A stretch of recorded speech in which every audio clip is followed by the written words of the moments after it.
Welcome back, everyone, to another episode of the DCL Duo podcast brought to you by My Path Unwinding Travel. I am your host today, Sam. I am solo. You always know that if you hear my voice doing the show intro, of course, because Brian usually does the show intro. But never fear, I am not alone. I have a fabulous guest with me. In fact, so fabulous that even though his sailing is a little bit older than I typically would like to talk about on the show, I was like, I got to talk to this guy because he has such a cool backstory, such a cool itinerary that we're going to talk about today. Lots of really cool stuff that happened on this itinerary, unique and different. There was, some celebrations. So there's just a lot to talk about. I'm super excited to welcome to the show, Virgil. Welcome, Virgil. Well, thank you very much, Sam. I appreciate it. Thanks for having me. Yeah, super excited to have you. First, I got to say thank you for your service. You are a retired Marine, Semper Fi. Gotta, acknowledge that. Yeah, thank you for everything that you and all of our service members have done and currently do for our country. It's something that should be acknowledged. Let's jump right in. Virgil, you have like one of the coolest Disney backgrounds ever, I'm going to say. You're also a former Washingtonian, so excited to have somebody else from the Seattle area on with me, although you don't live here in this area anymore. But let's start with where your love for Disney comes from, because you've had a long history with the Walt Disney Company now. We did. Thank you so much, Sam. I appreciate that. So I grew up outside of Tampa, sort of north of Tampa, and we obviously, growing up in Central Florida, had a connection with the parks and, Disney afternoon after school back when Disney cartoons were awesome. And we, and then we got to live through the Renaissance of Beauty and the Beast and Little Mermaid and Aladdin and, going through the real, Lion King. Lion King, of course. And just really, there was something about the storytelling of Disney that always was really interesting to me, but the parks obviously kind of being, a little less than an hour away, we'd go over there every now and then as well. And so then after I graduated high school, I worked a couple random jobs like most people do post high school, and ended up, we went to the parks one day and we're headed back over to, at the time, downtown Disney. And I thought, we kept passing that casting building. And I thought, well, now wait a minute. Me thinking it was just, this is where they cast for the TV shows. I thought, well, I'm going to go end up on a Disney TV show. I was being stupid more than anything else, and walked in. Now, granted, I've been in the parks all day, sweaty, wearing shorts and a shirt and, like Nike Huarache sandals and a hat, and just walked in. It's like, hey, I want to see what's going on in here. And they said, well, this is actually where we hire people to work in the parks. I was like, oh, I'd love to work at Disney World. How can I work at Disney World? Just completely naive and idiotic as a 18-year-old kid. And the lady behind the counter, actually, I think she probably just thought I was either an idiot or hilarious or maybe both. So she said, all right, look, go up there, fill out the thing. And I did that. And then they passed me to the next guy, who passed me to the next guy. Long story short, 2.5 hours later, I walked out of the casting building with a full-time attractions host job. Oh, and wow. Just completely on a whim, had no force, just whatever, we'll just show up. So I started off working for the esteemed Dr. Nigel Channing at the Imagination Institute. Oh my God, with Figment as your coworker. Right. Yep. Shrinking audiences multiple times per day, and also hanging out with Dreamfinder and Figment. Did that for a while. At one point, just again, on a whim, said, hey, so I kind of want to work in guest relations. And they're like, okay, good luck with that. Right. Like let's calm down. Right. So we had the opportunity, a few of us, to sort of laterally train in guest relations because Animal Kingdom was getting ready to open. So we weren't really actually guest relations people necessarily, but we got to work during the ramp up to help people during that process. And Like that telling was people like, "Oh, go this way to get to Asia, go right. this way to get to Africa," that sort of Right. thing? Yeah, yeah. Right. Pay no attention to the dinosaur up there because that makes absolutely no sense, but it's fine. Just go in. It's way cooler when you get It's a really cool it. and don't forget McDonald's was in the park back then, Yep. right? Right. McDonald's French fries. That's the ketchup and mustard and Yeah. dinosaur. Rest in peace. So the the entire opening. It was so funny because during one of our trips back in 2020, I was talking to a gentleman who works at Wilderness Lodge, and we were just kind of joking and laughing about he had been there for a while, and he said, "So you were guest relations float during Animal Kingdom Open?" I was like, "Yeah." He's like, "Do you know your costumes are still like immortalized on the back wall and backstage?" And I was like, "What are you talking about?" He's like, the khakis with the maroon polo shirts that look like bank tellers because they didn't have Oh, enough costumes for us, the right. actual guest relations costumes. So we looked like, Chase bank tellers in our maroon Disney polo shirts and khakis. And they've still got a photo of those in the backstage Animal Kingdom area. This as of 2020. I don't know if they're still there or not. But That's yeah. so cool. Oh my goodness. I mean, I remember when Animal Kingdom opened because I went to Walt Disney World in both 1996 and 1998 for different trips. One was a one was my 16th birthday trip, and then the other was like my choir trip, my high school choir trip. So I was down there multiple times. Like when Blizzard Beach was like brand new, right? When Animal Yeah. Kingdom was brand new, right? So Yeah. I remember that. I remember I remember the castle was a cake in 1996 as well. Mm-hmm. So The this is like a horrible, horrible birthday no, cake. Yeah. I love that birthday cake, Virgil.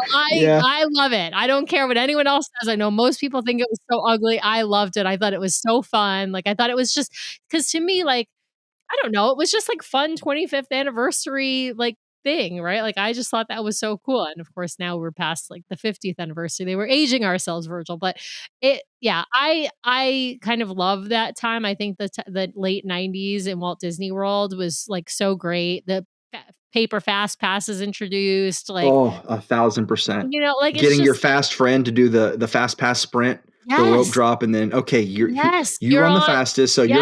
you're gonna run and pull the tickets, All the and tickets, we'll meet at yep, exactly. yeah, Yeah, 100%. I remember rope dropping, like, the Tower of Terror back then, like, it was just yeah, and you could go, like, a bunch of times at once if you got there right at rope drop, right? So, it was just a great time in Disney history. Well, okay, so you worked at Walt Disney World, you worked primarily in Epcot, I think you said, right? And so in attractions, which attractions did you work in Epcot? I gotta know. Besides Imagination, of course, you said yeah. Honey, I Shrunk the Audience was the main, and then Journey into Imagination. Back at that point, it was called Seas IMAG was the unit because it was the Living Seas and Journey into Imagination. So I think maybe like less than half a dozen times would float over to Living with the Land. I'm sorry, the Seas, but it was just so rare. Mostly, it was almost entirely Honey, I Shrunk the Audience theater, and then Figment. And That was a good 3D show, I remember that. Yeah, that was a I good love it. yeah. I may or may not still have one of the rat tails tied to my park backpack. 30 something years later. That was the one part I will tell you, that was the one part of the show I could not stand. Like, I had to always, like I would put, like, a sweatshirt or something and cover the seat because More there than the dog sneezing on you, the no, rat tail more than the getting rat sneezed on by tail the dog. yes. So for those who don't know, there was this 3D it was 4D actually, I guess, because they do like some, they blow air on your neck and things like that. But there's this one part where there's like a rat that comes out and it's and Thousands of rats. thousands Yeah. of like And lots of rats. they go running through They the were running theater. through the Yep. theater is what they're making you believe, and then out of the middle of the bottom of your seat comes this little, like, string thing, and it, like, flings against your legs to make you or against your thighs to make you feel like the rats are running beneath, like, your seat. And it's it was like for me, like the most terrifying thing, the idea of like actual rats like running under me. And so like I knew it wasn't real, but it didn't matter. I had to cover it It because was real to you, it Sam. was real It in was my real head. to you. Exactly. Right. It was real Right. in my head. Yeah, and that was actually like that was the one part of and to this day there are certain parts of 3D/4D films where I have to like take off the glasses because I get very sucked into it. I feel like it's real, Virgil. I don't know what I'm my imagination. It's actually why I don't watch scary movies. And even when there's like a commercial for a scary movie, I literally have to like either mute it or change the channel. And it's not because necessarily what I'm seeing is so scary, but I have like a very vivid imagination. And if I see like a piece of a scary movie, I'm gonna like take that and my imagination is gonna run with it. I'm gonna fall asleep and my subconscious is gonna create a scarier story than whatever that movie was. And I'm So gonna have then you loved Alien Encounter then. Alien oh Encounter was my your favorite ride in the god. park. Oh my god. Like I loved Skippy, but Alien Encounter would scare the bejesus out of me. I kid you not. I used to not as a kid, I would not go in like even I you're gonna think this is crazy. I go now, I love it. But I did not go in the Haunted Mansion because I was afraid of any haunted houses. I didn't understand that the Haunted Mansion was not scary. Not a haunted And house, right? so, Yeah. yeah. So anyway, it's I still to this day don't go in any haunted houses. And I didn't go on that monsters ride in Epic Universe, the big like uh Monsters Unleashed. yes, Monsters Unleashed. I Yeah. did or Mhm. Unchained or I guess is the whatever it's called. Anyway, I went through the queue with Brian and but then I did not actually go on the ride because I was like, nope. I'm out. Like I don't need Frankenstein and Dracula and I guess Frankenstein's monster and Dracula and whoever the other one is, but I don't need them. Anyway, I don't need them in my life. I don't need that kind of mess. But okay, so back to Disney. Okay, so you have this awesome history, couple years working at Disney. You go into the Marines, you've moved around quite a bit. You continued going to Walt Disney World for years, right, as family vacations. But when did you dive into my love, meaning Disney Cruise Line? Yeah. So as one does, the normal career path of going from working for Disney World to joining the U.S. Marine Corps. That's a very typical career It's very progression for many typical. people. Yeah, lots of We people. right, yeah, just many people, of course. So we started. My wife and I, we've been together since high school, and when we got married, really early in my Marine Corps career, we moved.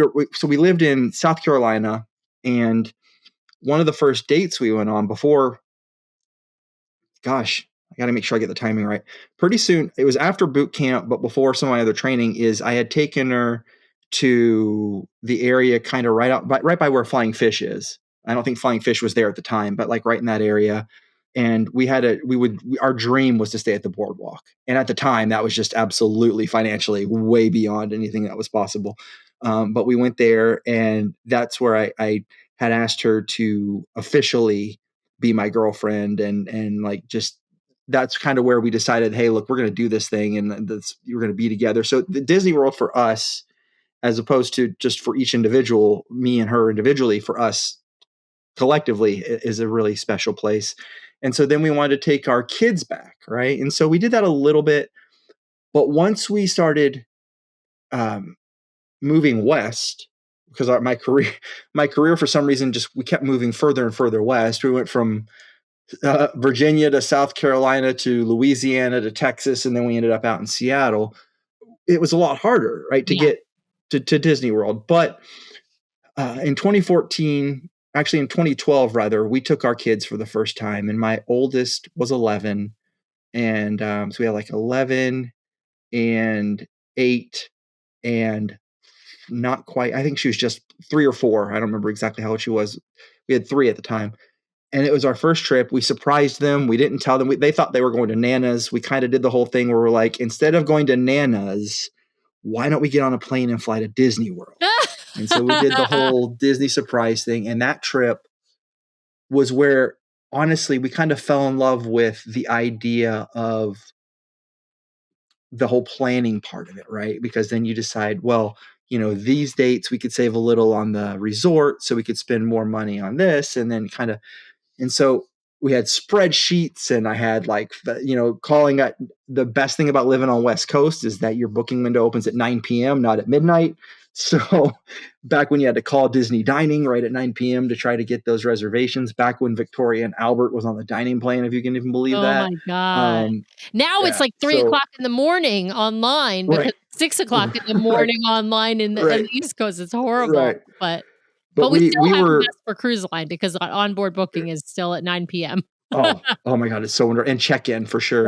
Yes. But in 2014, so in the Marine Corps, I had been training for a marathon. I got injured. Me and my training partner because we're on active duty, he and I had Marine Corps marathon's really hard to get into. It's one of those that has like a lottery, but we had guaranteed bibs because we were active duty. Well, we had gotten bibs, we were training, but I had to back out because I ended up having to have foot surgeries and wasn't going to be able to do it. And he didn't want to run it by himself. So we both backed out. So several years later, I still really wanted to check the box of running a marathon. So I decided, hey, I'm going to do the Disney marathon because it's Disney World and it's an excuse to drag my kids and my wife back to Disney World. This is 2 years after our big first, trip in 2012. So then we thought, we're flying 5 people all the way over there. I think it was actually my wife, really, honestly. If I think back, I think she was the one who initially said, I really want to try a cruise. I was like, yeah, that'd be cool one day. Right. Yeah. And then I was like, well, they have this new ship and we're already going to be there. And, we'll be saving on airfare because we're not flying all the way. It would be rude not to. It's Disney, right. Virgil. Disney, 100%. This is the fantasy that was right. New at that time. Yeah. Newish. Right. Yeah. So I think we went on one of there are 6 or 7 more, inaugural sailings or whatever. They still had the inaugural sailing stuff up on the ship. And I really, at that point, we had no idea what any of that meant because it was our first cruise. But we did that. And especially after having been at the parks for 5 days with the marathon and the expo and the marathon weekend and all that, when we got there, it was like, I don't know. I don't want to be too romantic about it, but it was like, this is everything. Like this is Disney without all of the other chaotic nonsense that we just went through, dragging our kids to rope drop to fireworks for 5 days, plus the expo, plus the cruise, plus some illuminations. And it was just, this is Disney. You're speaking my love language. Virgil. Oh my God. That's how we felt about our first cruise on the Fantasy. And actually we didn't even have Nathan with us. It was so magical. It was glorious. And the midship detective agency and just everything about the fantasy and everything about that experience, I was hopelessly hooked. So that was January 2014. The next summer we did Alaska on the Wonder with my dad and stepmother. And by that time we had 4 kids. We had welcomed our 11-year-old now, the one in Kirkland, the one born in Kirkland. So he was itty bitty. I think he was like 10 months old on that cruise.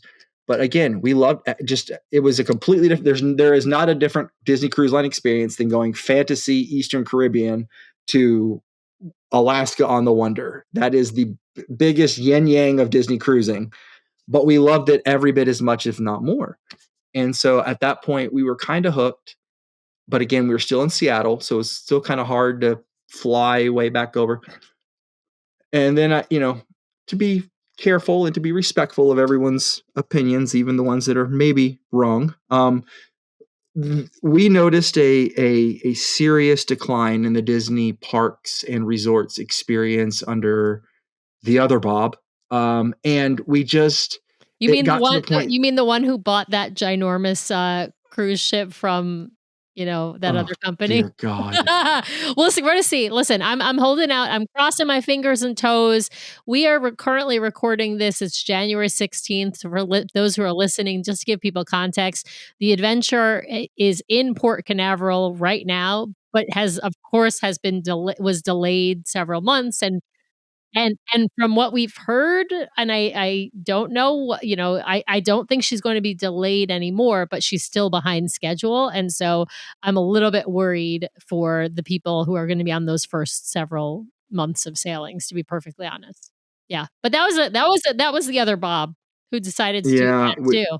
I affectionately call him Umbrella Bob Umbrella because of Bob. the hilarious photo of him at the Wish christening when he's standing there holding the Disney Wish umbrella, and he just looks absolutely miserable, and he's standing there doom and gloom under the umbrella, and I'm like, yep, that's all of us, buddy. That's the way all of us feel.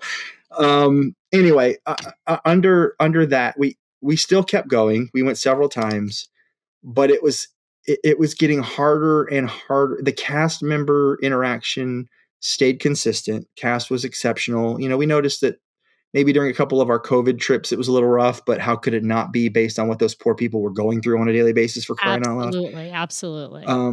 But just it got to where the value wasn't there and the experiences weren't there. And so my wife and I were like, well, let's try a cruise. Let's go back. So we went on the Wonder. We did 4 cruises on the Wonder in a row, not because we love the Wonder, just because that's the way it worked out. Mhm. So we did San Diego, New Orleans, and it was like just the two of us, and thought this is incredible. Like Yeah. The Wonder is this is the also value. yeah, the Wonder is also a great ship. I know, like, Hmm. yeah, yes, she older? Yes. Does she have some of the amenities that the newer ships have? No, but she's such a great ship, and I think they've done such a good job with the upkeep, in particular on the Wonder, even more so than even on the Magic. So yeah, I I mean, if I could only go on the Wonder for the rest of my life, like, and not be able to go on new ships on Disney Cruise Line, I'd still be okay with that. I'll be perfectly honest. It's such a great one. Now, how many sailings have you been on now? The one we're going to talk about today, and we're gonna talk about. We're not going to go into like every detail. We're kind of.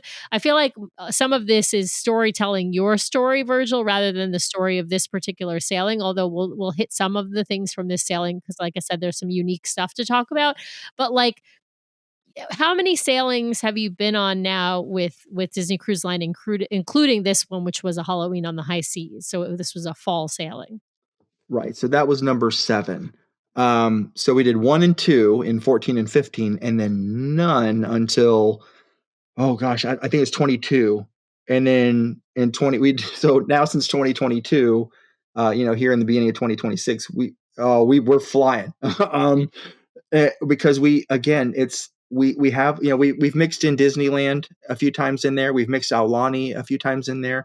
But honestly, for our vacation dollars, Sam, and we're fortunate in a lot of ways, but we're not, independently wealthy people for whom money is no issue. That's not us. So if we're going to drop, 6, 8, 10, $12,000 on a vacation, we want it to be worth 6, 8, 10, $12,000.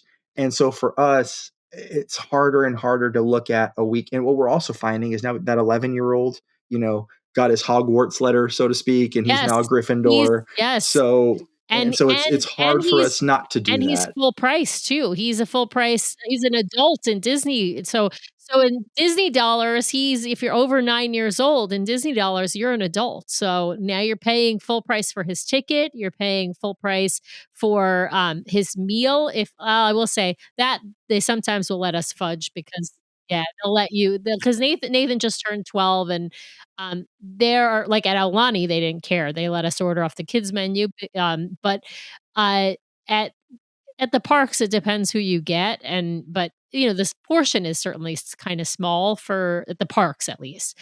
But, it just kinda depends. They might let you fudge for a meal, but they don't let you fudge for the ticket at all. The ticket is yeah, and I have to say, like, one of those things when you think about budgeting, I think a lot of people have sticker shock from the price of the cruise, but I think people forget that the cruise, it's not quite all inclusive, but I'll call it mostly inclusive. Like you've got perhaps a night of a hotel on the front end, and of course, flights if you're traveling from out of town. Um, but like if you're a non-drinker, meaning no alcohol, pretty much everything is included and you don't have to do the add-on stuff. Like the add-on stuff is add-on, but it's not necessary. Whereas at the parks, you've got your flights and your hotel, you've got park tickets, which are so expensive. You've you've got lightning lanes, let's not forget, and individual lightning lanes. You've got and then food, and the food is insane. That's the other thing that I think is really, and then if you decide to do like add on, like, I don't know, dessert parties and things like that, right? So there's After hours events. after hours events. And if There's you lots don't, of hours and events. as I say that, my wife and I are less than a month away from our first ever sweetheart night at Disneyland. So Oh, like, fun. Yeah. we still do, but I'm not saying not we're to do going them. I'm just right. saying, yeah, I'm just We're saying not like, taking 5 kids with us right. to sweetheart night, Yeah, right? And so, exactly. I actually think I'm not saying that people shouldn't do parks. I just think if you're comparing them, you gotta compare all of the costs together. And sometimes because of, especially with food and especially with kids who eat a lot, like, or adults who eat a lot, the cruise line will save you money on that for oh sure. my God. And what's wild is, especially with our 17-year-old who is on socials, she falls into the trap that all the adults fall into is, oh, I want to try the viral churro, and I want to try the viral this, and I want to get the Mickey Mouse macaron, and I want to get, and so now it's like I need that we popcorn have to, bucket too. right. Yeah. Oh, the popcorn buckets. Oh my Lord. I see your Doug. So I we've know you got see like, mine. I don't have that many, but there's a oh, rule. One, if a new one comes in, an old one has to the come old one out goes. Yeah. now. Yeah. So Yeah, the first day on this cruise, we were at a little gift shop, and they have the Mickey Mouse one. I don't know if you've seen it yet, but it's classic Mickey standing there with his hands kind of out. And if you say, "Hey, Mickey," he's like, "Hi, pal," and he'll start talking to you. It's like, "Oh my God, that's going home with us." And I still don't know how we managed to not buy it, but we didn't buy it. It was like a huge victory to not buy the talking Mickey Mouse popcorn bucket. that is a Yeah. victory. That's awesome. All right, well, let's dive in a little bit on this cruise that you took that back in the fall. Now you went on, it's a cool itinerary. You went in a Southern Caribbean out of San Juan, Puerto Rico. I see you're wearing a Puerto Rico hat. I love it. Yeah, I love it. Now, was there any particular reason why you decided to sail out of San Juan as opposed to doing a sailing out of, I don't know, Galveston? You live in Texas, right? Or out of Florida? Well, Galveston, until the Wish ends up in Galveston, wink, wink, in about a year and a half, I think we're probably like, we don't want to keep, as much as we love the Wonder. We're a little wondered out, just that many wonders in a row, because we went Wonder, Wonder, Wonder, Wish, Wish, and so then we did the Magic, but like variety. But also, I know when people see my pasty white skin, my freckles, and my red hair, they immediately think that guy must be Puerto Rican. And they would be right, because I am. But my mother and all of her family are from Puerto Rico. So we've been talking for years. We've had 2 near misses with trips to Puerto Rico that we planned, and it didn't work out for one reason or another. So this year, when we saw this itinerary, the itinerary was Southern Caribbean, which we were super excited for. The Magic, which we were super excited for, and the fact that it was round trip in and out of San Juan, we're like, we kind of have to. This is, every year when you look at the release on the schedule, you're like, well, I want to go on the Treasure, but I don't love the itinerary, or I wanted to do the, Europe, but I've already been on the Fantasy, and like, so you're kind of doing but this was a ship we haven't been on, a port that we would love to go to, place we want to go, and we were like, this is it, and the itinerary, the The islands. stars So align. Yeah, this when the stars it was it. align, and you have this perfect itinerary, the timing works, the places you wanna go, the ship you wanna be on, and it all converges. It's like, I must book that cruise. I have been in that place. In fact, I'm in that place right now. Um, we we have a 2027, spring break cruise already booked on the Treasure. We were perfectly happy with that booking on the Treasure, and then literally yesterday, I think it was, or the day before, DVC drops a big bomb and says, hey, you want to go on the Wonder out of San Diego and go on a West Coast cruise that goes up to San Francisco and spends an overnight in San Francisco? Oh And also no. goes to Catalina and also goes to Ensenada. And guess what? It's a DVC member cruise, so you get all the swag and all the special performances. Oh no. So yeah, And I guarantee and there's it's going to on the be West a Coast, Virgil. So come and on. there's going to be a shore excursion to Pixar or to Skywalker Ranch. I guarantee there will be one of those too. So yeah, There's going to that be sounds some amazing. they haven't said what, but there's going to be some kind of special excursions offered. And I was thinking my initial thought was Skywalker Ranch. Another friend said to me, Disney Family Museum is an option. Right? So, like, there's multiple options that could be and so I'm like, so the stars are aligning, and so now we're gonna have to pivot. But So what anyway, you're saying is me and my wife need to buy DVC tonight so that we can yes. qualify to book that cruise tomorrow. Is that Yeah, what well, you're it's saying? not tomorrow. Yeah. It's February 28th is when bookings open. I think this episode will come out before that. So I'm announcing it now. We're probably booking that on February 28th. It's a free for all. They don't tier bookings based on castaway status when it's a DVC member cruise or a DVC member charter. And so everybody has to call at 7 a.m. Pacific, 8 a.m. Eastern, or sorry, not 8 a.m., 10 a.m. Eastern. So yeah, it's just a free for all. You just got to get through that like phone tree fast enough, the pressing the buttons. Anyway, but yeah, stars align sometimes, and it tells you, and it's the universe telling you that's the cruise or vacation or whatever it is like that you need to do. And so I'm not like a big believer in, I don't know, a lot of spiritual stuff, but sometimes I do think that like there's like some kind of karma going on that's leading me on a particular path, and it's the path I need to then take. So, okay, well, you had a special experience, I would want to say, in San Juan. Your mom passed away, and I'm really sorry about that, Virgil. But this gave you the opportunity to do something really special for her too. It did. And honestly, you know, I've listened to you guys from I think episode 3 was the first one that I listened to, Oh and then my I've gone back and god, listened to 1 and 2. I know, I you've been know. with us a long time. Listen, Those were not great episodes, Virgil. I'm gonna put that that's out okay. there. It's fine. It's fine. They're great now.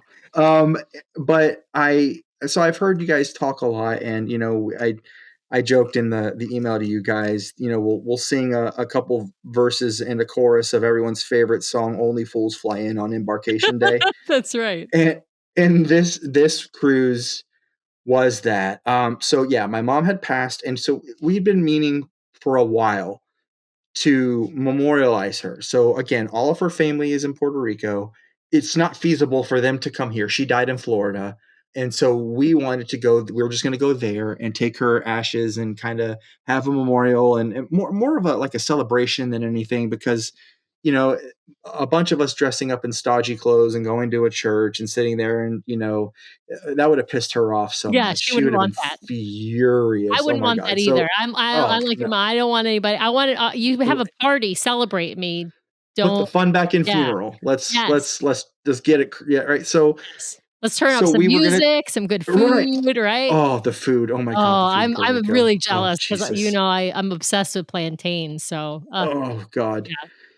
So we were gonna go down there, and the purpose was we were gonna fly in essentially a day and a half early, just kind of see Viejo San Juan and do that whole the touristy area with the Fortaleza and all the stuff right there around down Old Town, Old San Juan, and then do the cruise, and then afterwards spend it with family, and during that time memorialize her.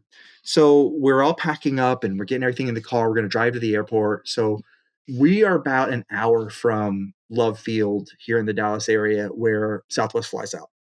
So we're driving to the airport, and we've done all of our due diligence. Hey, everybody have anything? Does everybody have their medicine? Everybody have what they need? But in fairness, we were running a little bit late and not quite doing the McAllister shuffle out the front door, but it was something in that, to that end. And we get everything in the truck, and we're driving, and we get about a third of the way, and we're pushing it to get to the airport on time at this point, but we're going to make it. The Waze says we're fine. We're good. We got it going on. We're going to be all right. And for anybody who's ever flown out of Love, if you time it well and you don't cut yourself too short, it's almost like a private airport, especially because we have a clear plus TSA pre. So basically we have our own private security line out love field. There's like our family and like 3 other people, but you got to get there, right? So we're looking at it. We're like, oh man, this is going to be tight even with that, but we're going to be okay. And we're kind of coming down off the rush and getting out the door. And my 17-year-old in the back says, hey, I think I left my medication at home. And we're like, oh God, here we go. So now we're like calling the pharmacy, calling the insurance company. We're going to call it into okay, what pharmacies do they have? CVS or Walgreens? Do they have so we're just trying to figure out what's there, what's near our Airbnb that we had booked. We're working through that. We're kind of going through there.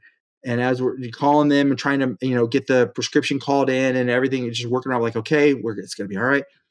And then my wife says, I think I left my meds at home too. And we're like, okay, this is not, it's like, all right, so now same thing. We're good. It's okay. This is fine. This is fine. This is fine. We're fine. Right. This is the thing about it, Puerto Rico, it's still the United States. So your doctors are not sending medications out of country, which a lot of to doctors Belize or won't something. Right. do. Exactly. Right. Yeah. Either won't do or can't do. Yeah. Right. So we're good. We're like, okay, we'll be all right. So we're driving, and I think I don't remember exactly, Sam, but I think I was holding with either the hotel or I'm sorry, holding with I was talking to somebody. It might have been the insurance company, and my wife, who's sitting next to me, looks at me and goes, "Honey, where's your mom?" I was like, "What?" She goes, "Where's your mom's ashes?" I'm like, oh, you've got to be kidding me right now. I'm sorry.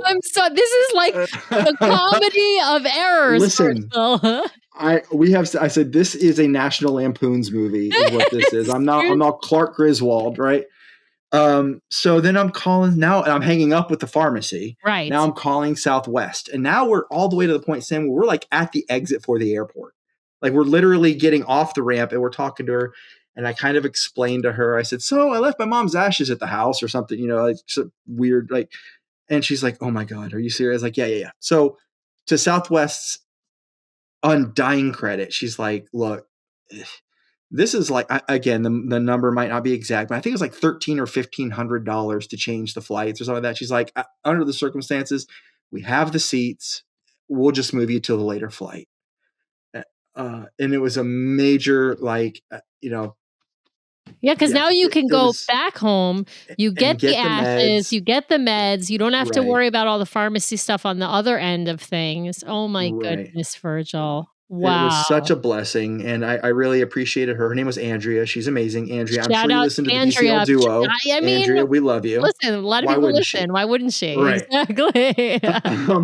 So we turned around and came home and got the stuff, and then we're driving back. And then while we're doing all that, and see, again, now it starts getting just absurd, but we get a message from the Airbnb that we had booked that says, hey, so a water main burst in Old San Juan, and we have no one in Old San Juan has water.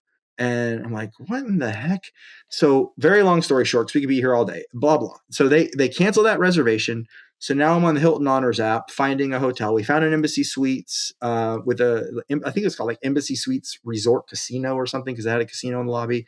That was 10 minutes from the cruise port. We booked it, but people, I'd be pounding the desk if Sam hadn't told me not to tap on the desk. Do not fly in on embarkation day. Just don't do it, because what ended up happening is we ended up landing after the Southwest flights changed far later than our connection departed. So we missed the connection. So we were going to overnight in the airport, but we ended up getting a room at the Hyatt there in MCO, which they had a room, which was lucky because there was no Wish embarkation the following day.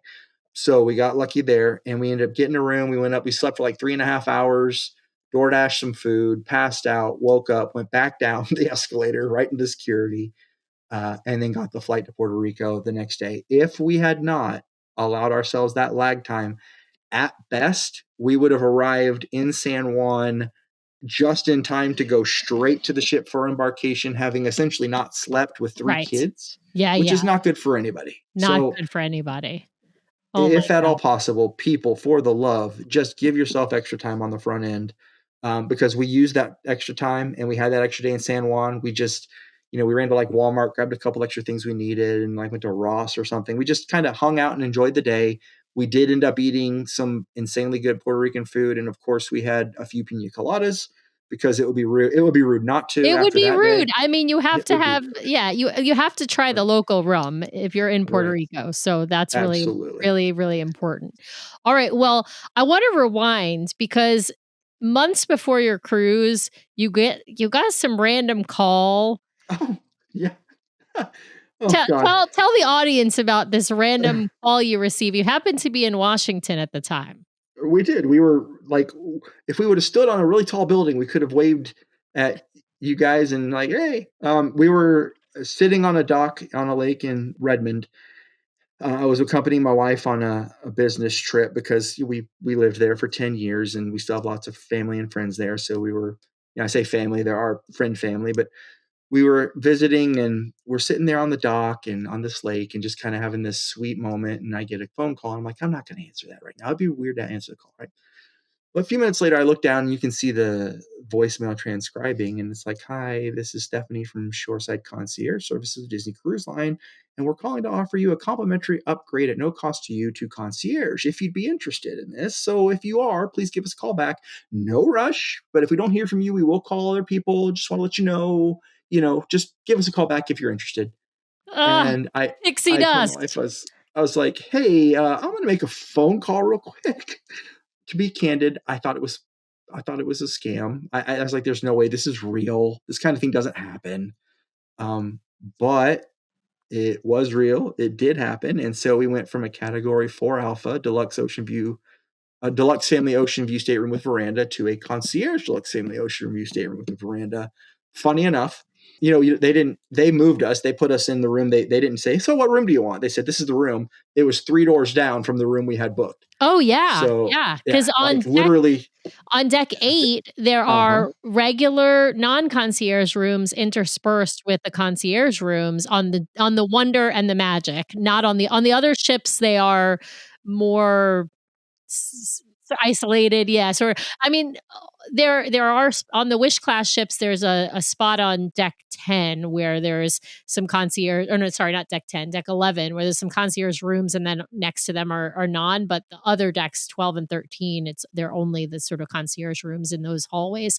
So, but yeah, Wonder and Magic have on deck 8 because in fact, they have converted some of the regular rooms. And basically, what you get with concierge in your circumstances, you got the same room type. It's the same. I mean, I know it has a different category, but it's the exact same size room as the same room with upgraded fixtures and upgraded, linen. So like you have some like wood looking cabinetry, you have some like nicer linens, and then you of course have the Elemis products instead of the regular Disney But Cruise Line or definitely whatever, not H2O. H2O. Yeah. Yeah, Right. the Right. H2O, former H2O products. So yeah, but the real thing you get is the concierge perks, which is the access to the lounge, the early seating in the theater, things like that. So free popcorn. So there are some perks you get with concierge that you of course don't get when you're in the regular stateroom category.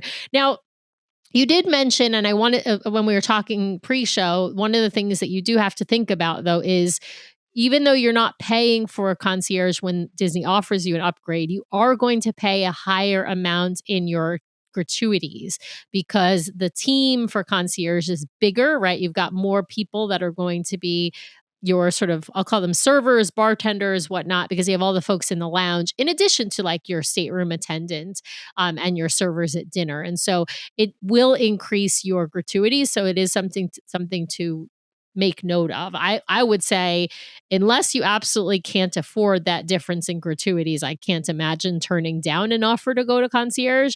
And it's going to be, probably still, it could be in the hundreds of dollars, particularly when you have like a family of 5, because each day and each person, of course, there's gratuities attached to that person. But yeah, well worth it. Oh my Now, God, it really was. yeah, just fantastic. Now, we got to talk a little bit about the cruise because this was your first time on the Magic. What did you think about Disney's original ship? Did you like it as much as the Wonder, the Fantasy, and the Wish, the other ships you've been on? It's, I know you and Brian have Nathan, so this is a little bit of a strange analogy for your context, but we have 5 kids, and if someone said, "Who's your favorite?" That's a very, very touchy question because you could definitely answer it, but it's going to offend a bunch of people, right? But honestly, there's a different. Each of your kids has such a unique personality that if I was going to the grocery store real quick, I have the one that I would prefer to take with me. If I'm going on a weekend vacation, I have the one I prefer to take with me. It's in different contexts, right? The magic, I don't think there was anything about the magic that was my favorite, except for the concierge experience, because that's the only concierge experience we've had. The MDRs, the gift shop, the spa, the embarkation experience, the debarkation, none of that with the atrium, none of that was my favorite. But when you look at the sum total of all the parts as a whole collectively, it was a fantastic experience that I would put absolutely on par with all the other cruise experiences that we've had. I wouldn't rank it number one at anything, but I probably wouldn't rank it last in anything either.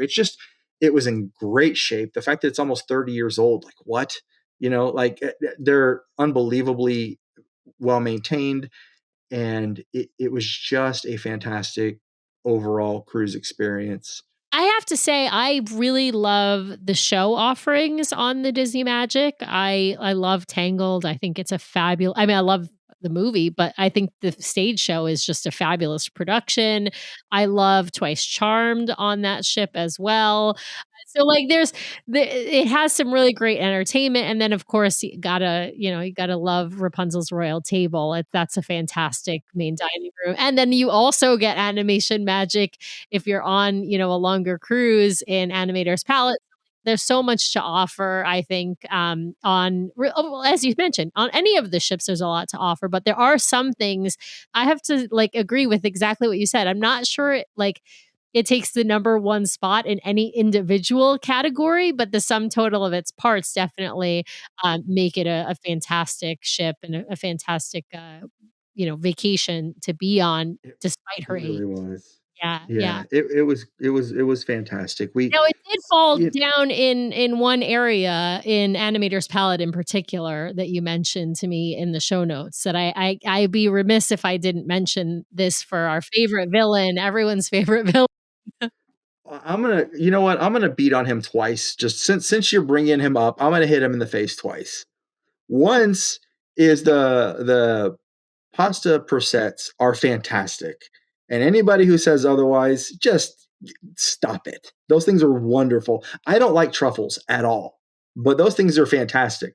But on this sailing, the pasta they were. I took one bite and didn't eat. They came out cold. The pasta was really thick and chewy, like gummy. It was just they were really, really bad. And the funny thing is when I ate them, I was like, I cannot wait to tell Sam and Brian these are horrible. They need to make a phone call and get this fixed immediately. Listen, Virgil, I already called DCL. Okay, Um, yeah, absolutely. There you I've go.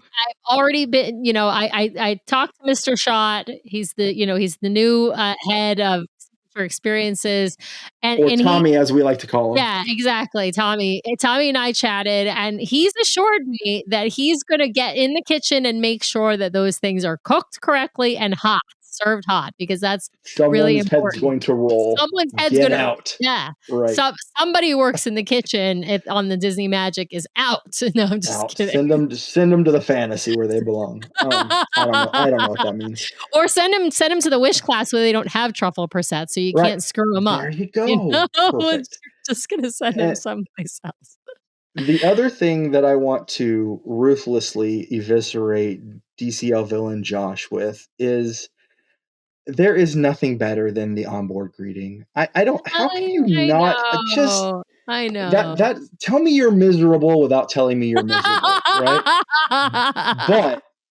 But I will say to his Listen, he's credit, he's a man of God, okay? You gotta be nice to okay, him. okay, fine.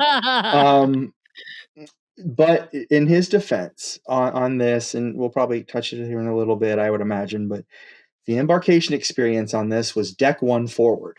So the way this went is It's the because of the ramp. water levels and stuff in All San right. Juan. Yeah. But the ramp was super steep, and I remember thinking, I'm glad we're not doing this in a non-motorized wheelchair, because that would be, or even with a heavy stroller, like that would have been.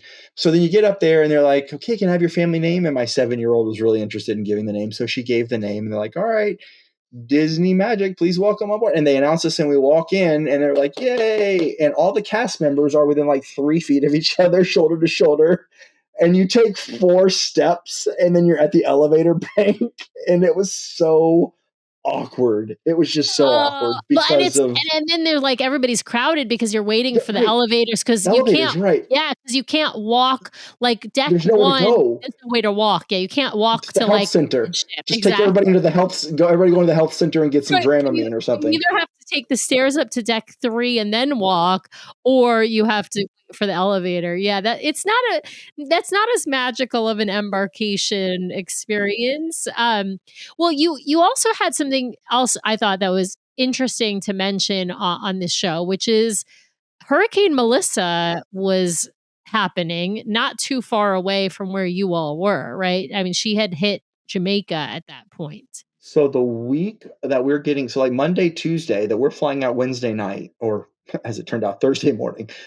Um, that the week that we're leaving, we're watching the news, and we're like, I don't know. Like my wife literally had me like Googling, is it too late to buy cruise insurance? Because like we're looking at it going, there is no shot that this hurricane doesn't on some level mess up this cruise, because they're talking about how it's going to like go south of Puerto Rico, which thank God, because there's nothing that my family needs less than another hurricane like that. But then just sit right there in the middle of the Southern Caribbean and just hang out exactly like if you look at the Right, on map top of all the of the islands. projected track, it was Yeah. all of our port stops in a triangle around where Melissa was. And we're like, okay, great. So, but eventually it did move, slowly. It meandered slowly west. So really the only like appreciable disruption to our particular experience was the sail away party was in the atrium, but it gave us an opportunity to kind of talk with our kids a little bit about like the real life scenario that was going on around us, because our assistant server was from Jamaica. So night 1 is when it was making landfall. So the morning, like the afternoon we saw her on day 2, we're like, hey, she's like, I haven't heard from my family, like, and she was, again, if we wouldn't have asked her, you never would have known. She was fantastic, very professional, very smiley, happy, interacting with our kids. But we knew, because you heard, saw her name tag, right? And we're like what kind of human being knows that you're on a cruise with your servers from Jamaica, and Jamaica's getting crushed, and you're not gonna be like, hey, is everything okay?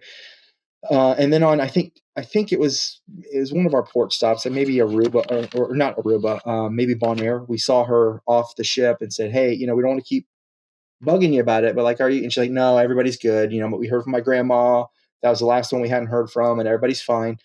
But like, it really it's a good reminder that like these people that are there to make your experience magical, who do such a great job doing so, they are real people with real lives. And whether or not your pasta prosciuttos are edible could really kind of not possibly matter less in the grand scheme of things, right? Like this is a plate of pasta. This is a person who hasn't heard from her mother and grandmother, right? And so, especially my 11-year-old, he asked like, why, what are you talking to her about her family? Like, do you know her? I was like, no, we just the hurricane. We saw that she's from Jamaica, and it was a good opportunity to get to touch base with our kids and kind of say, hey, there's other stuff happening, and but she, like I said, if we wouldn't have asked her, it wouldn't have even Yeah, come up. she She wouldn't was have brought it up. unbelievable. Yeah. Yeah. I have to say, like, I think it's wonderful when you can teach your kids that lesson of empathy and of caring and asking about others. And like, especially when it's I don't know what the right word to use is, but people who are kind of serving you. I hate to say, like, because as you said, I mean, these are people who they have a job on the ship. They're making their wages that way and probably sending money home to their families, as many of the crew members do. And like, I think it's always wonderful when you can actually get to know those people and create a relationship. And listen, I know it's a somewhat transactional relationship. I'm not delusional to say like, this person is going to be my best friend, for the rest of my life now. No, I know like this person is my server. I may never see them again after this cruise. Maybe I will, and maybe I'll see them on future cruises. But like, I think it's really important to teach your kids, like, hey, this is a human being. This is someone who we should like show our care for and ask them about their lives and who they are, whether or not there's a hurricane going on, or, I think it's a great opportunity when not, hopefully there won't be a hurricane, but it's a good opportunity to have something to ask them about and to really demonstrate your care and understanding for that person. But I also just think it's like wonderful when you make a connection and are able to learn something about a different culture, a different place. And when you show that to your children and you're modeling that for them, I think it's so, so powerful because you will then see them doing it. And I think that the cruise gives a great opportunity for that because our kids in the United States are often quite sheltered and don't necessarily and don't necessarily have those opportunities to meet people who are very different from them, who come from a very different background than them. And so for them to be able to interact with that person also is just it's just really wonderful. So I commend you for doing that and for modeling that for your kids. I think it's really impactful. And I do think I honestly do think that the cast, the crew, they appreciate that as well because they see that you're acknowledging them as a person, as a human being, and is more than somebody who is just there, to serve them. Now, So Virgil, if you're going on the Magic, Lacey, her name is Lacey. oh, all right. She's out of this world great. If anybody's going on the Magic soon, ask to be sat at one of her tables. Nata was our server. He was great too. But Lacey, our assistant, it's weird. It's basically every cruise we've been on with our kids. The assistant server really makes the magic. The Oh, so servers are funny. great, Yeah. but every single like the fantasy, the wonder, the wish, and now the magic, it's that assistant server that really spends the time joking with the kids and interacting with them and playing with them. And I know that if you asked our kids about the server, they think that Miss Lacey was their server. They don't understand that Mr. Oh, Not, you know what I mean? Like that's not yeah. It's not their because she was the one perception. that was Yeah. right. And she was incredible. So we can't recommend her enough. She was great. Oh, I love that. That's so funny because I think it depends on the team, but we've just I guess the last few times we've had a lot of very new assistant servers, and the newer assistant servers, some of them may be wonderful, but when they're still learning, they oftentimes don't chit chat as much because they're like trying to just stay out of the weeds. And we've been lucky where we've had some experienced servers but the server makes that personal connection because they are, even though they're juggling a million plates and a million things, they're just so good at it that they can do that and still socialize a little bit with you. But it is, it's just, I think sometimes just unique to whoever that person is, right? If that person is just a warm person who loves making those personal connections, it doesn't matter. It could be somebody at guest services. It could be, a performer. But there's always, I find on every cruise, there's always at least a few, right? I might not make a connection with every cast member that I come into contact with, but you can bet that there's at least a couple that we make a connection with. It's just, yeah, yeah. Well, Yeah. I Listen, would be. Oh, go sorry, go ahead. ahead. I was just going to say 12 years ago tomorrow was our embarkation day on our first cruise. And I can still tell you our assistant server's name was Val, and she was from St. Lucia, and she's the best cruise cast member we've ever had. So if 12 years later, we still remember the name of our assistant server from the fantasy all those years ago, like that's, and it's not because she was great to me or my wife, which she was, but she was great to my children, which to me, that's the That's important piece. Yes, absolutely. Yeah, I don't remember our first servers, I'll be honest, on the fantasy, but I sure remember our second servers on the fantasy. That was Pete and Alex. Pete from Jamaica and Alex from France. And Alex is now a server himself, but he was an assistant server back then. Yeah. But yeah, there's people who you'll always remember. They impacted your cruise so, so, so much. Virgil, I would be remiss if I didn't at least ask you what your favorite port of call was, and we have to exclude San Juan, Puerto Rico, because obviously that was your embarkation, debarkation port, and of course you have family there, and you had a celebration for your mom's life. I love that.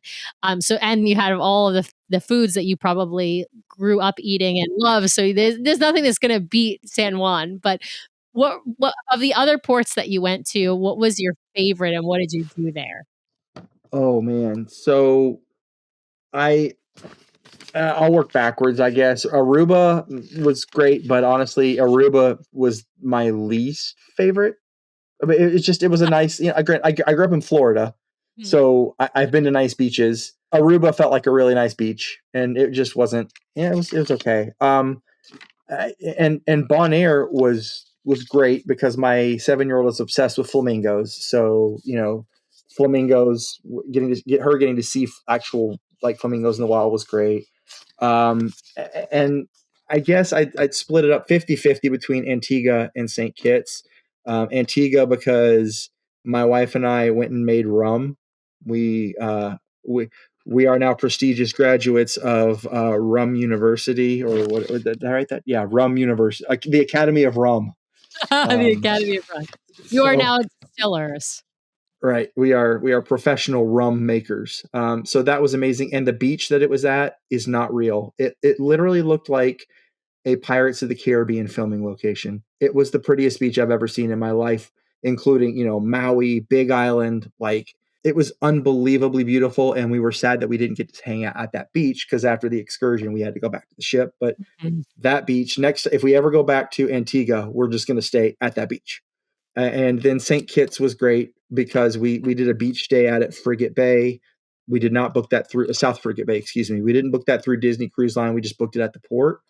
But really, you get off the port, you go in a little area there, or you have the ship in the port and go in a little area there, and there are the guys with the damn monkeys. And we're like, okay, we're not doing the monkeys. We're not doing the monkey photos. But we walked around the whole time, and our kids kept saying, I want to go see the monkeys. I want to go see them. I was like, okay, fine. Honestly, I think if you ask the 17, 11, and 7-year-old individually, give me your top 3 experiences on that cruise, all 3 of them would have the monkey photo in the top 3.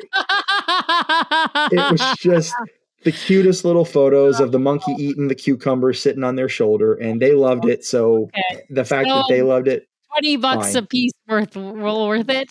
Something Yeah, like that? it was well worth the money. It was great. Alright. So Okay, well, Virgil, we have reached that point in the show where I'm going to ask you some arbitrary questions, impose some arbitrary rules, and impose a dash of judgment, or the round that we like to call rapid fire. So I'm going to ask you some Disney favorites and some Disney Cruise Line favorites. For Cruise Line, of course, you can only answer with ships that you've been on. So sorry, you can't answer the Destiny, even if that was the right answer to the question. But we're going to Yeah, but we're going to start with who is your favorite Disney character? And of course, the rule with rapid fire is there really are no rules. Disney means everything Disney owns. So, or the only rules that matter are the ones I arbitrarily decide to impose at any given moment. So, yeah, who's your favorite Disney character? oh man. I It's gonna be, depending on the day, it's either Tigger or Jack Sparrow, depending on my mood. Okay, I like it. All right. What's your favorite Disney movie? I think overall, for the sum total of all of its parts, would probably have to be Aladdin, I think. Oh, yeah, that's a good one. All right. Now, it was super important. Favorite Disney song? I don't know if it's my favorite, but the one that I find myself singing in my head and quoting to my children in a sarcastic way is "You're Welcome." So we'll go with that one. I love that. Has I thought nothing to do with Lin-Manuel Miranda. I It just, of course, is just, it's all. I think it's a great song. Brian actually we kind of just sing "You're Welcome" to each other all the time as well. I did think you might cite your song, which is what is "Only Fools Fly In on Yeah, Embarkation." only fools flying on embarkation day. Yeah, Right, that's right, patent pending, trademark. right. You're copywriting that one. It's a song, so you're gonna copyright that one. Okay, Virgil, I love it. Okay, we're gonna shift over to Disney Cruise Line. Walt Disney Theater, tell me, what is your favorite Disney stage show? And of course, it has to be one you've seen, so you can't choose the right answer, which is typically Beauty and the Beast. But yeah, what's or Moana or of course Hercules, but it's okay. You can't choose the best ones, but give me your favorite. Well, thanks for rubbing those in, Sam. Appreciate that. Man, probably Aladdin. Actually, we had a couple technical difficulties during our attempt to see it. They had to stop the show twice, but just the way that they utilize the entirety of the theater was really impressive to me, which makes me even more excited to see, Moana and Yeah, the projection Hercules on mapping. future sailings. Yeah. Yeah, the Oh, projection it's mapping that unbelievable. they've added in, like, it's next level on the Wish class, but they've added it in on the older ships as well. It just doesn't work quite as well because it wasn't designed in that way. The theaters weren't designed necessarily for the projection mapping, but they do a really nice job with it, absolutely. Okay, well, we're gonna shift gears over to, food, which is, of course, one of the most important parts of a Disney cruise, with which is your favorite main dining rotational restaurant? Certainly not Worlds of Marvel. Probably, you know what? I think it's Animator's Palette. I think that it's just the nostalgia plus the fact that it's on the Dream class and the Magic class. Yeah, I think it's probably Animator's Palette overall.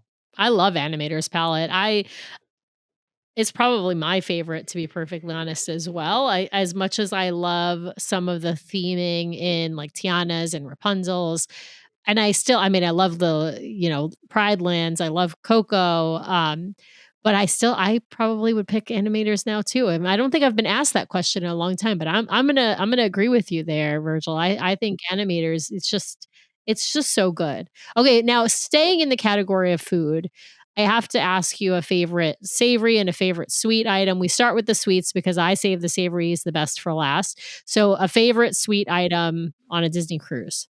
Mickey Churro waffles. That one's easy. Yeah, I love it. All That right. that was not even a thought. Mickey All Churro right. waffles. Those are fantastic. Okay, switching over to the savories.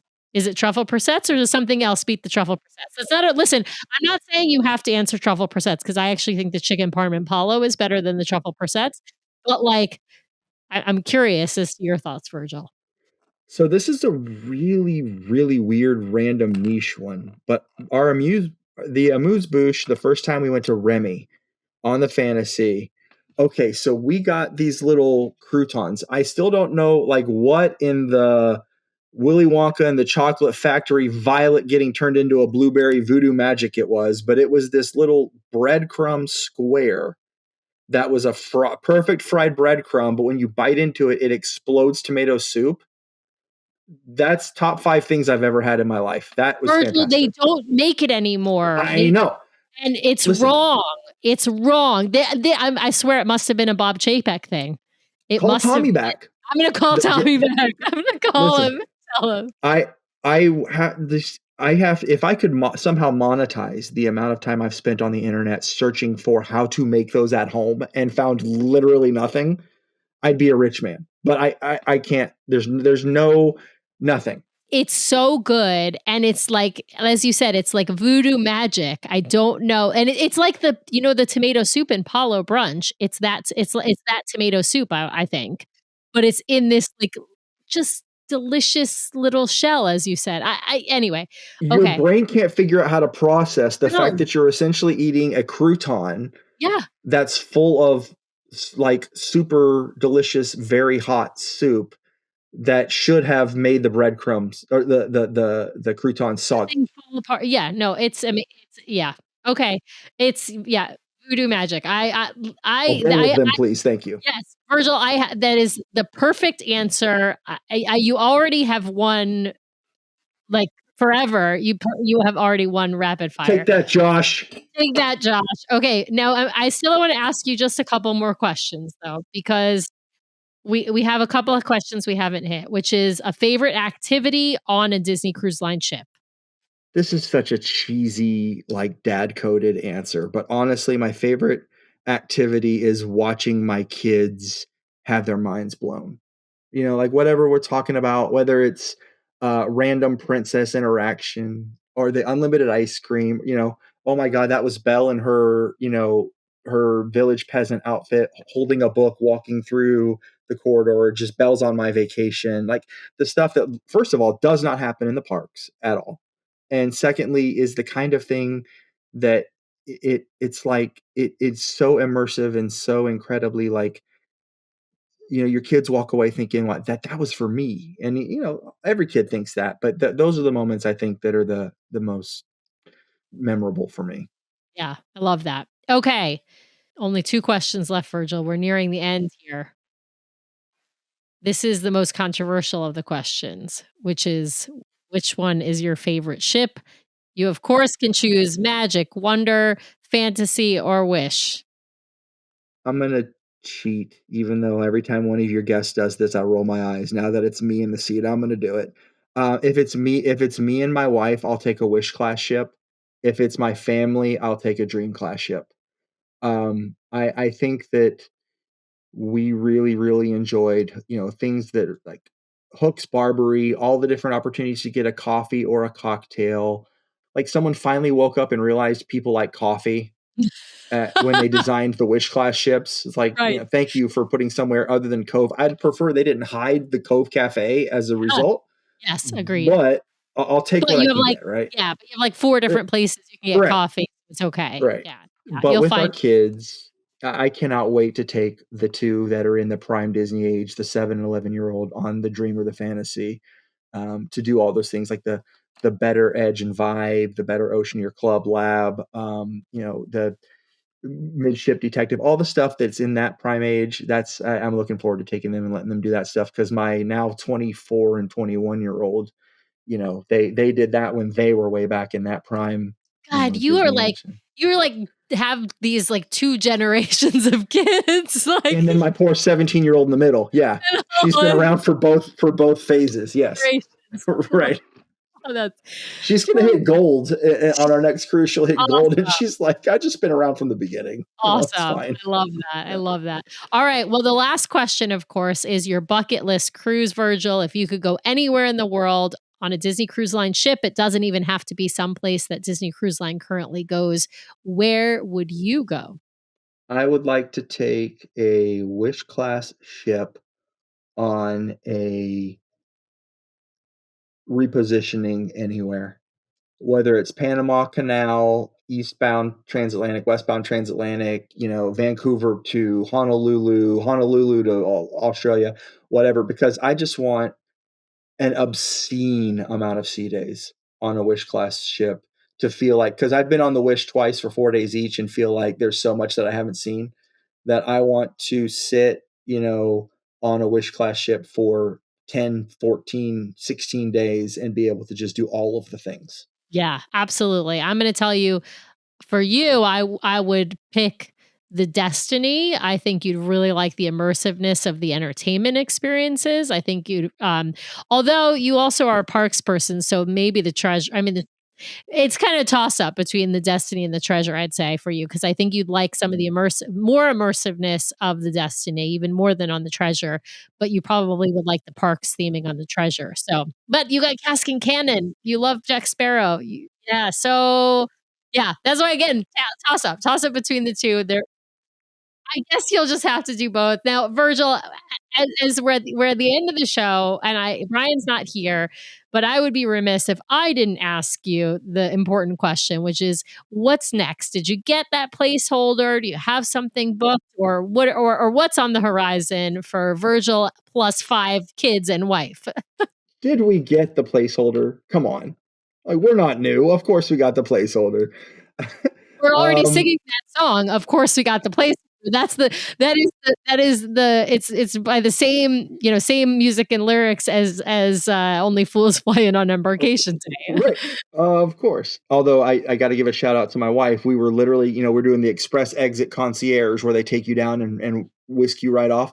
We were literally like 4 or 5 people behind the little security where you tap off the ship for the last time, and she goes, oh my god, we didn't buy the deposit. So we literally got out of line to stand right out there on deck 1 forward to get the deposit on the app before we lost the ship Wi-Fi. So um, I love that. so yeah, that's shout out to my amazing wife for getting that cruise deposit.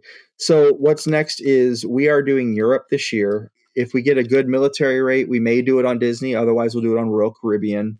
And then after that, for our 25th anniversary cruise in February of next year, January, February-ish, we're either going to do Treasure Destiny. We were totally sold on the Treasure until we started seeing the stuff come out of the Destiny. And now we're just kind of like, I think we're still leaning Treasure, but Destiny is, right in there as well. So they're both, I don't think you can make a wrong decision between the two, except if you do the Destiny, I would highly recommend the 5-night over the 4-night just because there's so much to do on that ship, right? And especially if you're not going to do like, I mean, if you're going to do a back-to-back, you can do a 4-night, but like if you're going to do just one cruise on the Destiny, I'd highly recommend a 5-night. And of course, the Treasure is doing 7 nights, so that's perfect. So either you can't go wrong with either decision, but Virgil, you'll have to keep us posted. We'd love to have you. Well, I'd love to have you come back on the show, and I make the rules, as everybody knows, on from this show. But with that, I'll just say thank you so much for joining me. Thank you for sharing your story with me and with our audience. I just really, really appreciate it. my pleasure. And thank you so much, Sam. I really appreciate you guys, or you and, Brian, I guess, also the other guy. Thank you so much for having me on. I really appreciate it. It was a lot of fun. Thank you.